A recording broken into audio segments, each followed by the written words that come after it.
Si nous voulons sauver la planète, il faut cesser de la détruire. Et ceux qui détruisent le plus la planète, ce ne sont pas les plus démunis. Les 10% les plus riches sont responsables de 50% des pollutions, parce qu'ils ont les moyens de consommer plus. Et puisqu'ils consomment plus, c'est d'abord à eux de faire l'effort de consommer moins. Et puisqu'ils ont les moyens, c'est à eux de payer pour réparer leurs dégâts, ceux dont ils sont coupables. Chacun doit payer selon sa responsabilité. Ce n'est que justice. Les gilets jaunes ne paieront pas à la place des plus riches. Ils n'en ont pas les moyens. La dissuasion incitative dissuade aussi les plus riches de trop consommer pour protéger la planète et leur demande une contribution à hauteur de leur responsabilité pour soigner la planète. Plus tu es riche, plus tu consommes et plus tu pollues. Avec la dissuasion incitative, plus tu pollues et plus tu paies. Et donc, plus tu es riche, plus tu paies.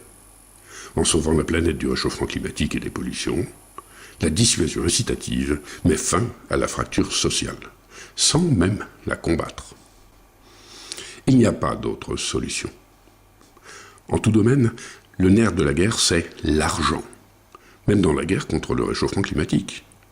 Il faut se donner les moyens financiers qui permettront de développer la recherche verte, de subventionner l'économie responsable, de construire des lignes de bus propres et gratuits pour réduire nos émissions de gaz à effet de serre, ou d'investir dans des entreprises respectueuses de l'environnement qui remplaceront celles qui polluent, sans faire de chômage. Nous ne sauverons la planète que, d'une part, si nous cessons de la détruire, et d'autre part, si nous avons les moyens de la soigner. La solution existe. Les taxes actuelles sur les carburants sont le parfait exemple du mécanisme de la dissuasion incitative. Une taxe progressive, payée par le consommateur sur l'achat de produits néfastes. Le gouvernement le décide de façon régalienne. C'est la partie dissuasion de la dissuasion incitative. Si efficace que l'appliquer comme le fait notre gouvernement donne naissance aux gilets jaunes qui ne peuvent plus acheter de carburant mais ne peuvent pas s'en passer. Comme nous, ils sont déjà taxés sur le carburant qu'ils achètent, mais ils ne peuvent pas payer plus, ils font déjà leur part.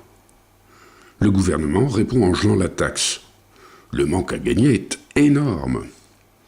Contrairement, la dissuasion incitative incite. Elle avance le coût de la nouvelle taxe, avant de la prélever, à celui qui autrement ne pourrait pas la payer. Il peut ainsi continuer à acheter du carburant, et donc payer les taxes déjà existantes, sauf celles de trop. Ça ne coûte rien à l'État, c'est un prêté pour un rendu. Chacun contribue selon ses moyens.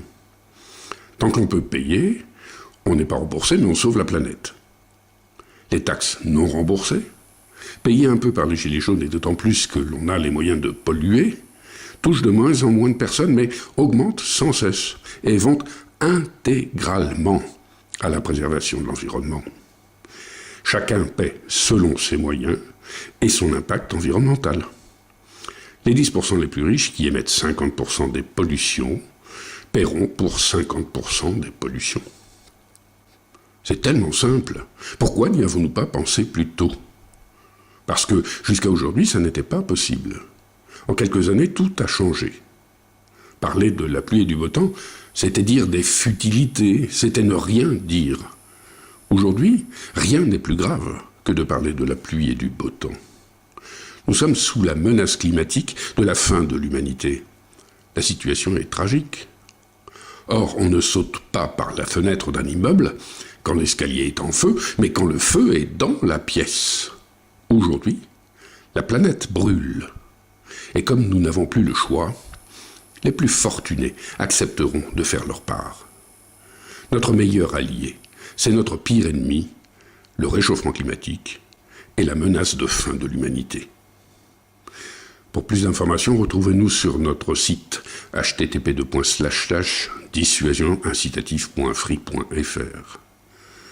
Ne voulant pas faire appel aux dons, nous n'avons pas les moyens de référencer notre site. Le lien ci-dessus vous donnera le choix de voir une de nos vidéos ou d'aller sur notre pétition. Dans les deux cas, vous trouverez un lien efficace vers notre site en bas de la page que vous aurez choisie.